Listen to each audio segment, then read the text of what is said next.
Uusi-Aalto saaristossa. Askeettisuus on nykypäivän saaristomatkailusta kaukana. Asiakkaiden vaatimustaso on korkea ja siksi saaristossa on tarjolla fine diningia, luksusmajoja ja padelia. Nykyään veneet ovat hienoja ja veneilijät kokemattomia. He tulevat mieluusti satamaan, jossa joku ottaa vastaan. Ja sitten pääsee vesivessaan ja ravintolaan. Tekemistäkin pitää olla.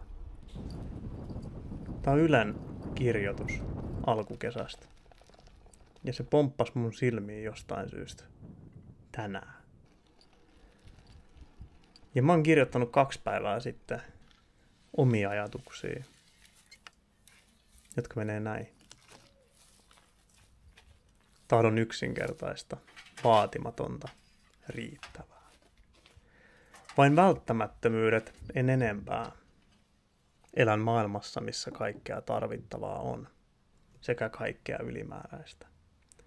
Tahdon lomalle siitä. Tahdon seikkailla, mutta tahdon tehdä sen vain välttämättömyyksien kanssa. Ehkä vähän ylimääräistäkin, mutta vähän. Mihin vedän sen viivan on kysymys, johon en vielä osannut vastata, mutta kuvittelen kuitenkin tietäväni vastauksen. Meri ja tuuli vetää minua suunnattomasti puoleensa.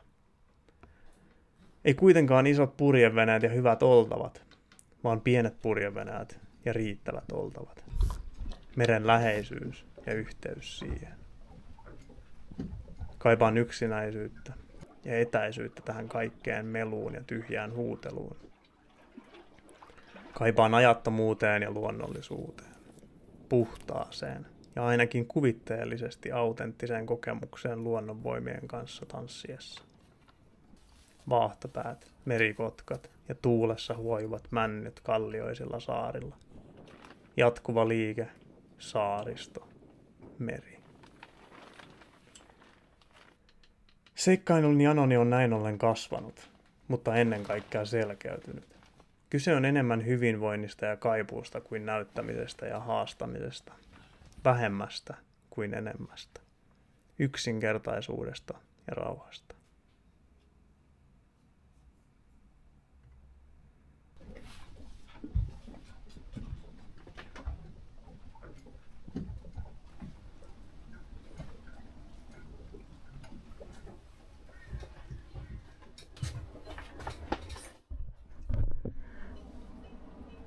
Kyllä mä niin sanoisin, että tää on mun vene. Niin. Ostin sitten veneen. Ja se mun kirjoitus, mistä mä tuossa lueskelin, niin se liittyy hyvin oleellisesti tähän koko prosessiin ja ajatukseen ja haaveeseen ja unelmaan. Mä tapasin tuossa kesällä tosi inspiroivan tyypin ja se synnytti musta tämmöisen halun hommata purjeveneen ja lähteä kesällä purjehtimaan ja elää semmoista melko askeettista elämää ainakin kuukauden ajan pienessä veneessä, jota mä nyt alan laittamaan semmoiseen kuntoon, että se on mahdollista. Moro. Teiks venekaupat vai? No en mä vielä. Jaa, ei kun mä vaan tosta sattumaan kuulin silloin kun te tuossa teitte, mä tuossa omaa venen pukkilla tähän. Joo niin, mä muistankin, että sä olit tuossa. Joo, mutta kyllä tässä niinku ollaan tosi lähellä, että on tekemässä kaupan. Mikä H-vene on hyvä vene, semmoinen mäkin oon ensin vetänyt.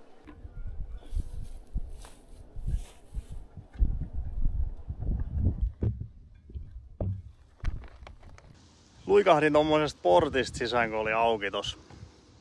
Kun tulin tänne ja nyt täällä ei ole ketään enää. Ja mä oon nyt täällä porttien takaa.